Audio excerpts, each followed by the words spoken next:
সোহানা সুলতান আপনি লিখেছেন ওযুর সময় ঘাড় মাসে করার বিধান কি? ওযুর সময় ঘাড় মাসে করাটা বিশুদ্ধ কোনো হাদিস দ্বারা প্রমাণিত।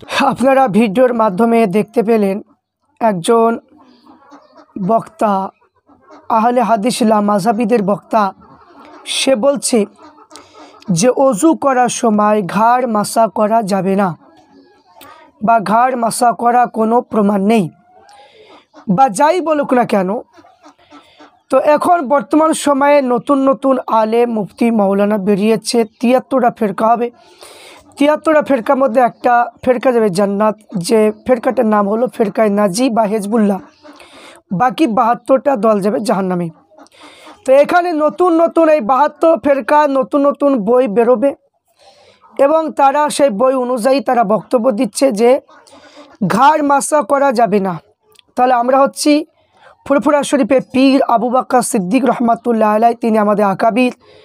তিনার যে সমস্ত কিতাবগুলো লেখা হয়েছে, হানাফি মাযহাবের কিতাব যে সমস্ত কিতাবগুলো লিখেছেন, সেই কিতাবগুলো কোরআন হাদিস ইজমা কিয়াস অনুযায়ী লেখা। অনেকে বলছে যে বাংলা বই থেকে বলছে, বাংলা বই থেকে বলছে। তো বাংলা বই থেকে বলা কারণ হচ্ছে আমরা বাংলা ভাষার মানুষ, আমরা বাংলা ভাষার মানুষ, আমাদের বাংলা আমরা বুঝতে পারি, এই জন্য বাংলায় লেখা হয়েছে।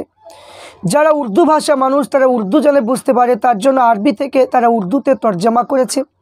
যারা ফার্সি ভাষার মানুষ তারা আরবিকে ফার্সিতে ট্রান্সফার করেছে। তো এখানে যে সমস্ত আলেমরা বলে যে বাংলাতে এটা দলিল নয়, কারণ তারা সেই যে বিভিন্ন ভিডিওতে দেখতে পাচ্ছেন কিভাবে মানে কাদা ছুড়াছুড়ি চলছে, সাধারণ মানুষ যদি বুঝতে পারে তাহলে ওই সমস্ত আলেম দ্বারা বাজার চলবে না। এই জন্য তারা বলে যে উর্দু ফার্সিগুলো পড়ে না, শুধু বাংলা পড়ে। তো উর্দু ফার্সি পড়লে মানে কি যে তাহলে আলেমদের পিছনে আমাদের পড়ে থাকতে হবে, এই জন্য তারা বলে যে না, বাংলা কোনো দলিল নয়। তো বাংলা দলিল নয় বলতে গেলে আমাদের কাছে ফুরফুরা শরীফে যে সমস্ত কিতাবগুলো লেখা হয়েছে সেই সময় 1300 আপনার কিছু না হলেও যে বইগুলো আবু বকর সিদ্দিক রহমাতুল্লাহ আলাইহি তিনার মানে লেখা হয়েছিল আপনার 1322 মানে বাংলা সন, মানে কি এটা করা হয়েছিল, প্রথম লেখা হয়েছিল 1322। তাহলে 1322 সালে যে বাংলাতে বাংলা 1322, তো সেই সময় বাংলায় লেখা কোনো আলেম কোনো মুফতি মাওলানা কেউ ছিল না। তো এখানে আমাদের বাংলাতে প্রথম মুজাদ্দিদুজ্জামান তিনি কিতাব লিখেছেন। তারপরে উর্দুতেও সেই রকম, উর্দুর যে সমস্ত আল্লাহর ওলিরা ছিলেন তারা উর্দু ভাষায় লিখেছে, যা ফার্সি যে সমস্ত ওলিরা ছিল তা ফার্সি ভাষায় লিখেছে। কিন্তু মেন এখানে দলিল হলো কোরআন এবং হাদিস।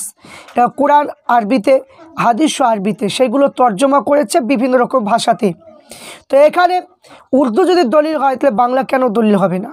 কিন্তু এখানে বুঝতে হবে যে এখন সবাই মুফতি মাওলানা হয়েছে, উর্দুতে গাদা গাদা বই লিখছে, বাংলাতেও গাদা গাদা বই বেরিয়েছে, কিন্তু সুখের টাইমে সবাই বই লিখছে, দুঃখের টাইমে লেখা মতো কেউ ছিল না। সেই সময় আমাদের মানে কি বাংলা পীর মুজাদ্দিদুজ্জামান আমাদের ঈমান বাঁচানোর জন্য তিনি 2000 কিছু কম বেশি কিতাব লিখেছেন। সেই কিতাব থেকে আমরা আলোচনা করব যে ঘাড় মাসা করা যাবে কি না। এই সম্পর্কে আমি যে দুটো কিতাব মানে কি তুলে ধরবো, প্রত্যেকটা কিতাব আল্লাহর ওলিদের হাতের লেখা কিতাব। আমরা কোনো এখনকার যে সমস্ত বর্তমান সময়ে যে মুফতি মাওলানা পাশ হয়ে যাচ্ছে তারা নিজে নিজে বই লিখছে, আমরা সেই সমস্ত বইয়ের হাওয়ালা দিই না। আমরা দিই যারা আল্লাহ রসুলকে খুশি করেছেন, আল্লাহ নবীকে দিদার করেছে, সেই সমস্ত আল্লাহর ওলিদের কিতাব অনুযায়ী আমল করি। তা আসুন, মুদ্দালাল নামাজ শিক্ষা এই কিতাবটা দুটো খণ্ড। তো এই কিতাবটা হানাফি মাযহাবের কিতাব থেকে, হাদিস ও কোরআন থেকে 350 অধিক কিতাব দিয়ে এই বইটা লেখা হয়েছে। 350 অধিক কিতাব থেকে লেখা হয়েছে। তো এই কিতাবের মধ্যে এবার আর একটা দেখব মাদারাজুন নবুয়াত, শেখ আব্দুল হক মুহাদ্দিস দেহলভী রহমাতুল্লাহ আলাইহি, তিনার এই কিতাব থেকে আমরা দেখব যে ঘাড় মাসা করা যাবে কিনা। তো এখানে ঘাড় মাসা সম্পর্কে যে কিতাবগুলো মানে তুলেছে আল্লামা রুহুল আমিন বশির রহমাতুল্লাহ আলাইহি, আল বাহারুর রায়েক প্রথম খণ্ড 28 পৃষ্ঠা, তারপরে আরকানে আরবা, তারপরে মৌজুমুল কবির, তারপরে তোহফাতুল তালাবা ফি তাহকিকে মাসাহিল রাখবা, এই কিতাবের মধ্যে রয়েছে। তো আসুন এবার আমরা দেখি যে ঘাড় মাসা করা যাবে কি না এই সম্পর্কে এবার আমরা একটু আলোচনা করে দেখব যে ঘাড় মাসা করা যাবে কি না। এই সম্পর্কে আমরা যে সমস্ত বের হাওয়ালা দিল আল্লামা রুহুল আমিন বশির রহমাতুল্লাহ তিনি বললেন ঘাড় মাসা করা যাবে। এবং আমরা দেখব আব্দুল হক মুহাদ্দিস দেহলভী 161 পৃষ্ঠা 161 পৃষ্ঠার মধ্যে আমরা দেখব যে কি বলছে ঘাড় মাসা সম্পর্কে। ঘাড় মাসা সম্পর্কে এখানে বলা হয়েছে যে আল্লাহ রসুল সাল্লাল্লাহু আলাইহি ওয়াসাল্লাম ইরশাদ করেছে, যে ব্যক্তি মাথা মাসা করার পরক্ষণে ঘাড় মাসা করবে, কিয়ামতের দিনে সেই ঘাড়ে শিকল বেষ্টন করা বিপদ থেকে নিরাপদে থাকবে। হাদিসটা মুসনাদুল ফেরদাউস কিতাবে হযরত ইবনে উমার থেকে বর্ণিত হয়েছে। শাইখ সাম্মি এইরকম একটা হাদিস বর্ণনা করেছেন, বলেছেন হাদিসটি সনদ দুর্বল, কিন্তু হানাফি মাযহাবের অভিমত হচ্ছে ঘাড় মাসা করা হচ্ছে মুস্তাহাব। ঘাড় মাসা করা কি মুস্তাহাব। কিন্তু শাফি মাযহাবে কোনো অনুসারে এইরকম বলেছেন যে শাইখ ইবনুল হিমাম মুস্তাদরাক প্রমাণ করেছে তিরমিজি কর্তৃত্ব ওয়াইল ইবনে হাজার হাদিসের মাধ্যমে। সেখানে বলা হয়েছে রাসূল পাকে মাথা মাসা করেছেন 3 বার, 2 কান মাসা করেছে 3 বার, ঘাড় মাসা করেছে 3 বার।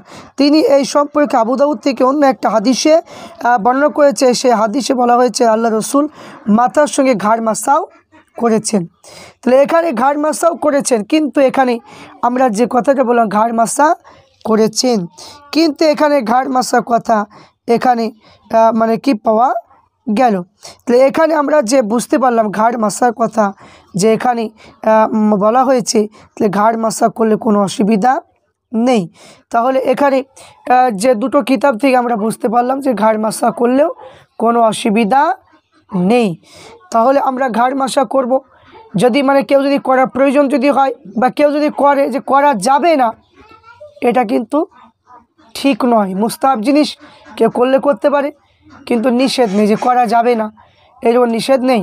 যার মন যায় সে করবে, যার মন যায় না সে করবে না। কিন্তু আমরা ফুরফুরা শরীফের মতপথের মানুষ, আমরা দেখব যে আল্লামা রুহুল আমিন বশির রহমাতুল্লাহ আলাইহি তিনার যে কিতাব থেকে আমরা বুঝতে পারলাম যে ঘাড় মাসা করা এটা হচ্ছে মুস্তাহাব, মানে কি করা করলে ভালো। মুস্তাহাব জিনিস যে ঘাড় মাসা করলে কোনো অসুবিধা নেই। 2 হস্তের পৃষ্ঠদেশের দ্বারা ঘাড় মাসা করা।